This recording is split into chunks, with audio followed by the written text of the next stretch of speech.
todos. Prepárense, muchachos, ahí los camarógrafos, la producción, que hoy vamos a sacar lo mejor de ustedes. Vamos a ver cuáles son las habilidades que ustedes no conocen y que saben desarrollar, más allá de las que sabemos que no saben desarrollar, por ejemplo, esta, lo hacen de manera empírica. Bueno, no, hoy está con nosotros, ya que tal lo presentamos, real no vamos a hablar de esto exclusivamente, porque está con la gente de ADE para dar una charla, que ya lo estuvimos promocionando la semana pasada, el doctor Hugo Valderrama, que es neurólogo, ha hecho un máster en neurociencia. ¿Qué tal, Hugo? ¿Cómo te va? ¿Qué tal?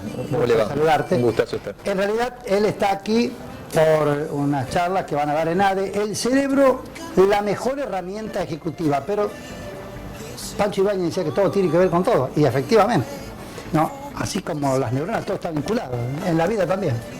Es así, como usted está introduciendo, a ver, cada trabajo tiene su producción y su conexión neuronal. Usted tiene muy desarrollada la empatía, la comunicación social, la toma de decisiones en el programa. Usted minuto a minuto acá está evaluando qué viene después, qué viene antes, va planificando y ejecutando.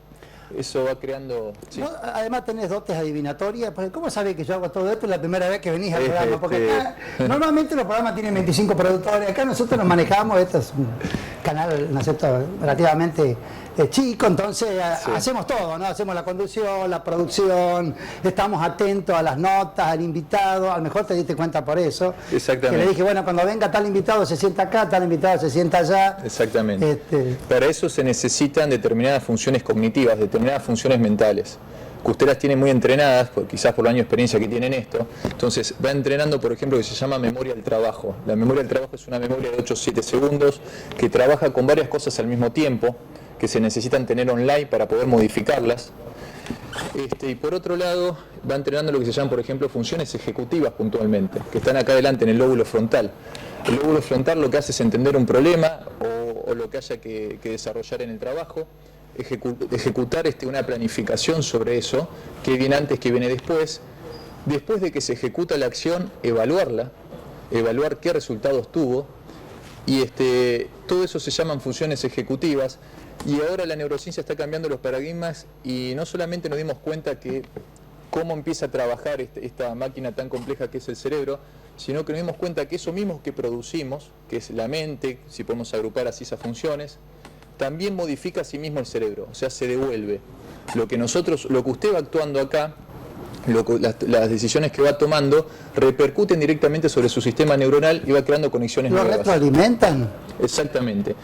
A ver, para ejemplificarlo, nosotros tenemos un hardware, una computadora que es nuestro cerebro, un software por el cual se maneja ese hardware y va produciendo, como usted produce el programa, pero a su vez, el cambio de paradigma es que ese software a su vez cambia el hardware, cosa que no pasa justamente en un sistema informático. En cambio acá sí, el cerebro es plástico, el cerebro se adapta, entonces cuanto más conozcamos nuestras funciones cognitivas y el funcionamiento, mejor capacidad vamos a tener para transformarnos a nosotros mismos y ser más efectivos y vivir mejor. No, le estaba haciendo señas Juan Andrés, puede pasar.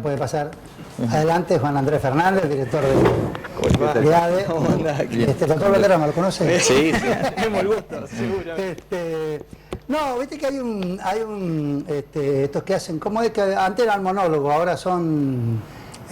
sí. Caramba, ¿qué sí, pasa? para la parte de la comedia. Las lagunas mentales, ¿cómo se le denominan desde la psiquiatría? Se llama anomia cuando uno no encuentra una palabra. Stand-up. Stand-upero. Antes era un monologuista, ahora son stand-upero. Sí, sí. ¿No? Que tiene un diálogo muy lindo que dice que el cerebro está dividido en compartimentos, en cajitas. Entonces el hombre tiene una caja donde no hay nada, ¿no? Las mujeres tienen caja para todo. Entonces, el famoso, ¿qué estás haciendo? Nada. Entonces las mujeres dicen que se vuelven locas, no pueden entender que el hombre esté un rato sin hacer. ¿En qué pensás? En nada. En realidad cuando uno dice no está haciendo nada, el cerebro está totalmente activo, solamente que trabaja en otras áreas que pasan más al inconsciente, entonces no lo percibimos. Inclusive cuando estamos durmiendo el cerebro sigue totalmente activo en otras áreas. Sigue trabajando, ¿no? Sigue trabajando, sigue elaborando y produciendo a partir de la información que tuvo en ese mismo día, y a su vez como durante el sueño se pierde lo que es temporal, se pueden recuperar recuerdos de toda la vida y trabajarlos en conjunto. Por eso es tan importante lo que hacemos un tercio de nuestra vida, que es dormir. Cuando uno dice lo voy a consultar con la almohada, en realidad sigue produciendo mientras que duerme. Y lo mismo pasa cuando hay un espacio que se llama cerebro en reposo, pero justamente el reposo de determinadas funciones, no el resto. En esa etapa de cuando uno, dicen ahora los más jóvenes, está tildado, en realidad lo que está haciendo, por ejemplo, es invocando la creatividad. Al estar relajado la persona, al no tener una amenaza próxima en ese minuto, ahí es donde recién el lóbulo también frontal, que también se encarga de la creatividad, empieza a producir, por ejemplo. El ocio creativo de Platón. Exactamente. Exactamente. Muchas cosas que la neurociencia está aprendiendo en realidad las está comprobando, no las está aprendiendo, sino que a través de imágenes podemos poner una persona en un resonador y ver en el momento, en vivo, cómo se activan esas funciones mentales y antes no se podía hacer. Entonces estamos chequeando cosas que inclusive se sabía desde esa época, sí. Bueno, yo a ustedes les voy a leer una frase. Los hombres deben saber que el cerebro es el responsable exclusivo de las alegrías, los placeres, la risa y la diversión, y de la pena, la aflicción, el desaliento y las lamentaciones. Y gracias al cerebro, de manera especial, adquirimos sabiduría y conocimientos, y vemos y oímos, y sabemos lo que es repugnante y lo que es bello, lo que es malo y lo que es bueno, lo que es dulce y lo que es insípido. No es el doctor Manes, no, es Hipócrates. Hipócrates. Y esto lo dijo hace unos días atrás, ¿no? O sea que ya Hipócrates la tenía clara, ¿no? Perfecto, sí. Por eso le digo, en realidad, ahora hay tanto cambio de paradigma a partir de la neurociencia que uno dice todo es nuevo, pero no, son cambios de paradigma, le decía en la introducción. El tema acá más importante es que entendimos que el propio cerebro va cambiando con nuestra cultura, nuestro ambiente y lo que hacemos, lo que producimos. ¿Qué más importante que entender esta maquinaria y ese concepto básico de que podemos cambiar nuestras propias conexiones neuronales para vivir mejor o ser más efectivos? Por ejemplo, en una función ejecutiva como es una producción. Recién hablamos antes de empezar el programa que me decía, bueno, pero uno nace con ciertas cualidades. En realidad nos estamos dando cuenta que la genética influye de una manera muy importante, pero cada vez se le da más importancia que la genética, cómo uno se va moldeando, cómo esas conexiones se van moldeando con el estímulo que va recibiendo la persona durante el transcurso de su vida. Y no hay edad para eso. En este momento, por ejemplo, usted dice, bueno, yo quiero aprender medicina, puede concretamente, si es que realmente tiene su objetivo en mente. Quizás no se produce por una cuestión cultural y que uno ya a esa altura no quiere tener su objetivo. Tengo dos objetivos en mi vida, que no quisiera morirme de viejo, sí. sin cumplirlo. Aprender inglés y a nadar, aunque parezca mentira. Totalmente. Lo de inglés, pues nadar, no sabés nadar. Les aclaro que yo no vivo, no tiene nada que ver, en Sunchales todos nadan, pero yo soy veniendo de Sunchales. Sí. Es decir, ¿qué tiene que ver? Hay piletas de natación, no, pero no importa, no aprendí a nadar. Ahora, si fuese santafesino nacido acá, ya sería una herejía no saber nadar. Mire, hay unas funciones mentales que se llaman praxias. Las praxias son funciones motoras automatizadas. Por ejemplo, nadar es una praxia. Se va entrenando. Al principio uno va pensando cómo hacer las brazadas, cómo mover las piernas, hasta que se automatizan los ganglios basales, es un sector del cerebro, y ya después no lo piensa. Lo mismo la praxia para conducir, cuando uno es chico para empezar a caminar, y eso se puede adquirir a cualquier edad. Una vez que está automatizado ya no piensa en cómo nadar, simplemente nada. Eso gracias al que el cerebro se transforma a cualquier edad. No, me quedé pensando, por ejemplo, el escribir a máquina. También. O sea, yo no aprendí dactilografía. Sí. O sea, en definitiva no sé qué aprendí en mi vida, pero todo lo hago de manera... Lo que está haciendo y encima ahora, me sí. sale bien, y muchos creen que si uno sabe, ¿viste? Pero aprendí a sobrevivir, ¿no? Pero siempre admiré, tampoco es nada de otro mundo, vas a la academia, que ya no hay más, la gente no aprende más. Eso es otra cosa. Los chicos hoy en día están totalmente conectados, yo no sé si es por lo digital o qué, pero ya no se enseña más dactilografía. Claro. Juan Andrés. Y sí. O sea, ha cambiado totalmente, digamos. O sea, la educación también tiene que tener un cambio. Nosotros tenemos, bueno, hoy la suerte de tenerlo a Hugo, que nos está dando algunas capacitaciones en neuroeducación para nuestros docentes, porque estamos viendo también la necesidad de que haya un cambio en estas cosas. Es decir, antes la dactilografía estaba ligada a una acción motora, mecánica y demás, que Ojo, debería continuar, no tiene por qué perderse. Esto es lo mismo que la escritura. Cuando decían, bueno, enseñábamos a escribir y teníamos el famoso cuaderno Estela que había que hacer con todas las viñetas para aprender la caligrafía. Y no está mal, o sea, también es una forma de ir moldeando determinadas cosas. Lo que pasa que, bueno, hoy hay una mayor tendencia a trabajar desde otras áreas y posiblemente esas cosas van quedando de lado porque uno supone también de que ellos lo traen ya aprendido. En realidad después uno se lleva algunas sorpresas, no está tan aprendido como parece, digamos, hay que entrenarlo un poco. Yo creo, Hugo, que la base de la neurociencia, o sea, lo preliminar de la neurociencia fue lo que uno aprendía de lectoescritura. Ahí como uno ya se entraba a meter en esto, que ahora está mucho más desarrollado. Son técnicas que vos leías, hasta podías aprender por correo, ¿no? Cómo hacer para leer más rápido. Sí. O sea, nosotros los que yo, además de hacer periodismo televisivo, hago mucho periodismo gráfico, ¿no? Escribo. Claro.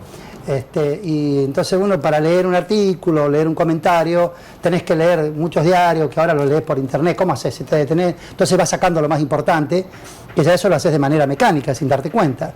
Pero la lectoescritura era sobre todo para eso, para estudiar.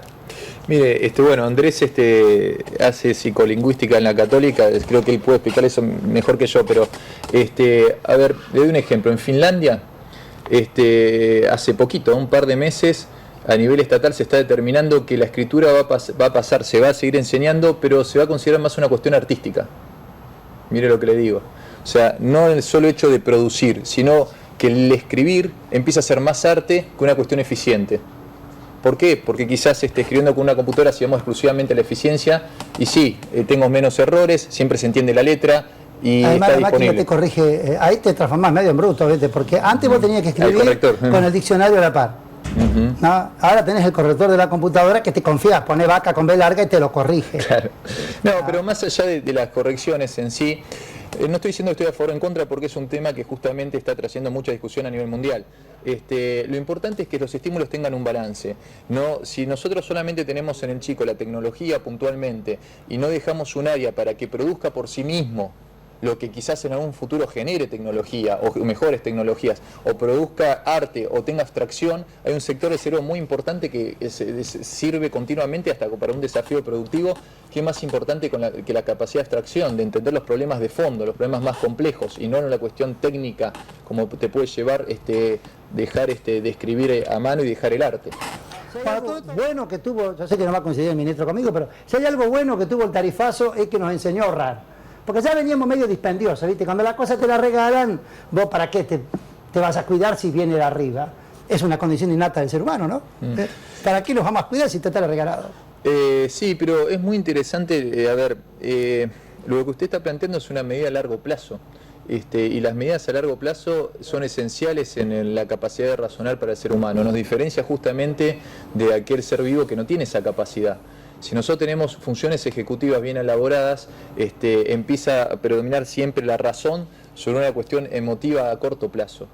Ahora, volviendo al tema de los jóvenes, yo creo que, y de la pobreza, y escuchándote en el primer turno, tu reflexión con respecto al tema del cerebro, bueno, los grandes... Más que mías del doctor, que es el que sabe... Bueno, estamos hipotecando cerebro. Los chicos que hoy matan por una campera... esos chicos que no tuvieron posibilidad de desarrollar su cerebro cuando tenían 4, 5, 6, no comieron bien. Bueno, esto tiene que ver con lo que habla, los quiero integrar a todos en la charla, ¿no? Porque ustedes forman gente para que después se integren al sistema productivo que él, a través del Ministerio de la Producción, de alguna manera administra, ¿no es cierto? Decía, esto tiene también que ver con el doctor Facundo Manes, con el doctor Albino, la Fundación CONIN, y estos chicos que no se alimentan en el primer año de vida, que no logran desarrollar el cerebro. Entonces hay una cuestión rara, doctor, aquí, en función de lo que dice él, de estos chicos que no estudian ni trabajan, que andan por la vida deambulando, ¿no es cierto?, como zombies prácticamente. Hay como un retroceso, ¿no?, al ser primario. Sí, el cerebro está inmerso en una cultura, en una sociedad, en un estado económico y se va formando a partir de dónde está inmerso. No es lo mismo nacer acá que nacer en Chaco o que nacer en otro lado, y eso tiene sus consecuencias, como nombraba el ministro. Son directas. A ver, Vamos a lo optimista. Lo bueno es que el cerebro a su vez se puede moldear durante toda la vida. Hay cuestiones irrecuperables, pero muchas otras recuperables.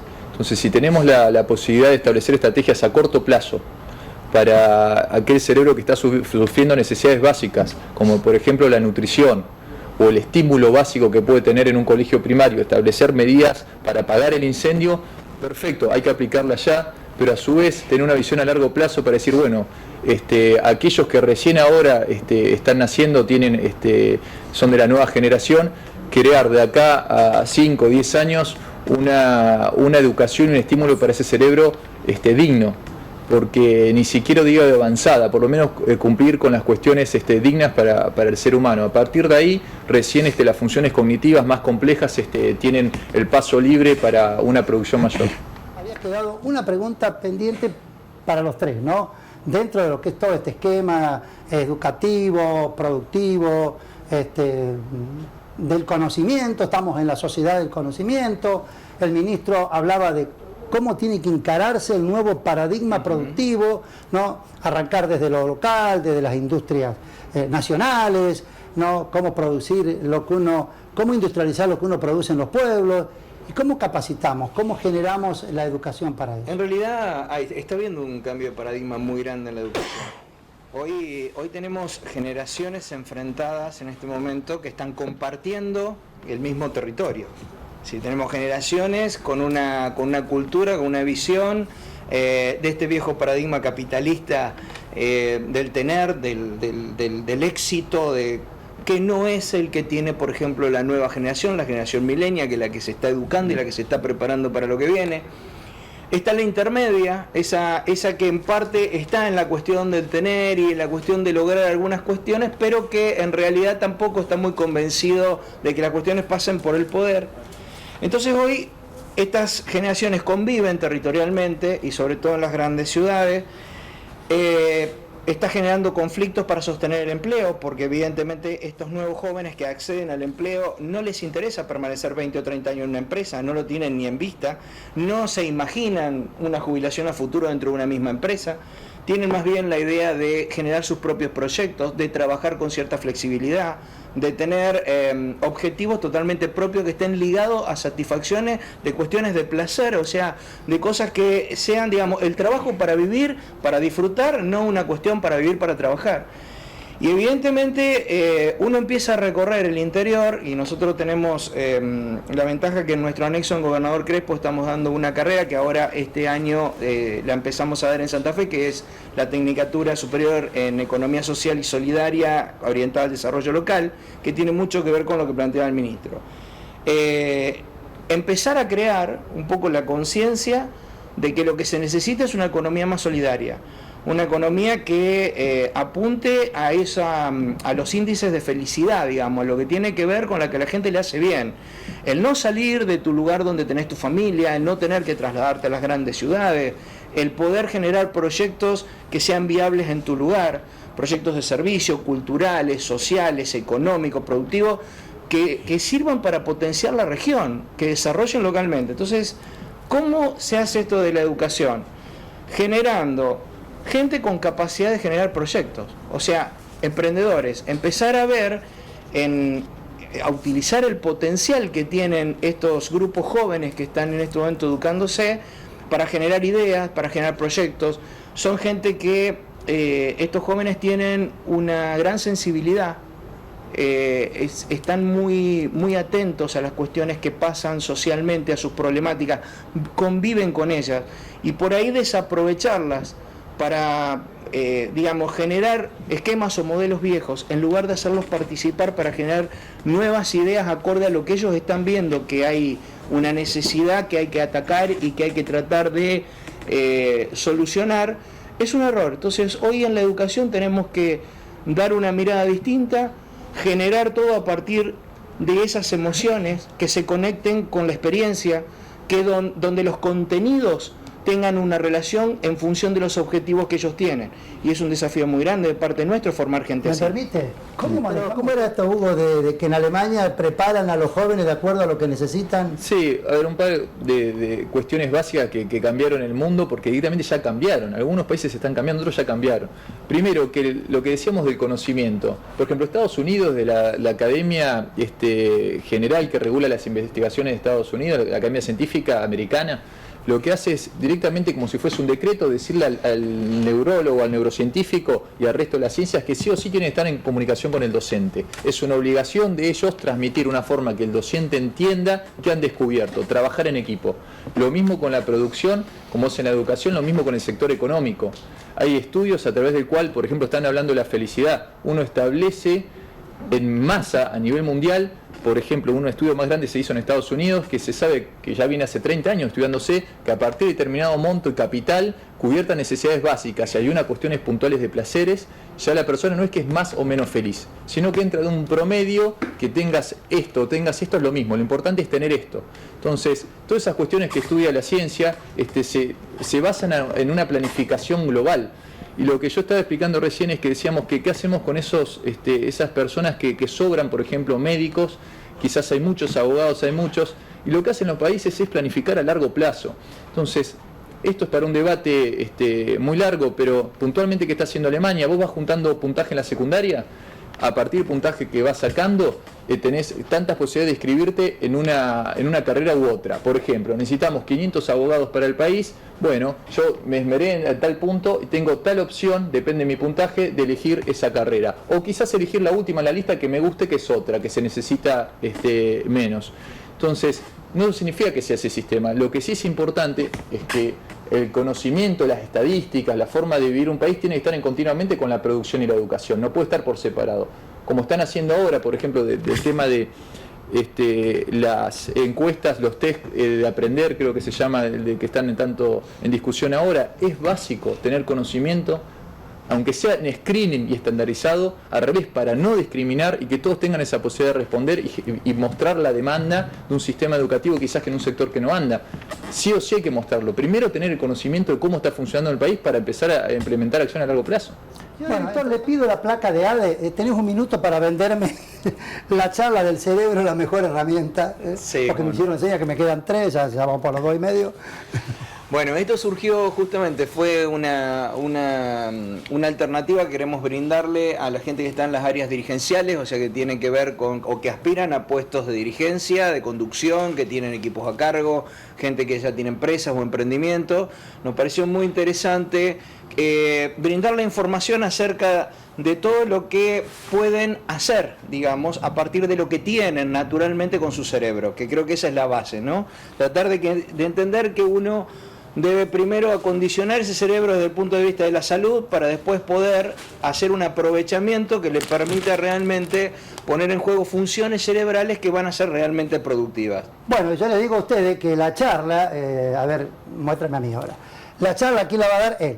Este señor que estuvimos escuchando hasta ahora, no, ya si no los vendió hasta ahora y no van a la charla es porque están en otra cosa y no les interesa progresar o ver hacia dónde va el mundo. Perdón que lo interrumpa. Sí, yo quiero aclarar, a ver, por lo menos en mi caso, y esto no significa que siempre tenga que ser así, tanto como en educación, que estoy dando unas jornadas para ATE en neuroeducación, como estas, en mi caso son ad honorem.